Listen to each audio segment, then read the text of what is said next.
இன்றைக்கி நம்ம பார்க்க போகிற சமையல் வந்து பட்டர் சிக்கன் கிரேவி. இந்த சிக்கனில் நம்ம மிளகாத்தூள், கரம் மசாலா தூள், இஞ்சி பூண்டு பேஸ்ட்டு போட்டு உப்பு போட்டு பிசைஞ்சு வச்சுக்கணும்.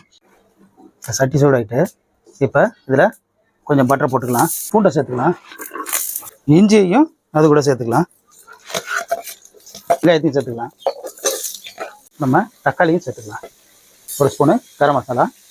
இப்போ இந்த முந்திரி பருப்பையும் இது கூட கலந்துக்கலாம். நமக்கு கொஞ்சம் தண்ணி ஊற்றிக்கணும். இந்த அளவுக்கு வந்தோடனே நைஸாக அரைச்சி வச்சுக்கணும். இப்போ நம்ம இந்த சிக்கனை ரெடி பண்ணுறதுக்கு பட்டர் போட்டுக்கலாம். அது கூட சிக்கனை போட்டுடலாம். பட்டர் சிக்கன் கிரேவியை ரெடி பண்ணலாம். அதில் பட்டர் போட்டுக்கிட்டு மிளகாத்தூளை போட்டு வதக்கிக்கணும். மிளகாத்தூள்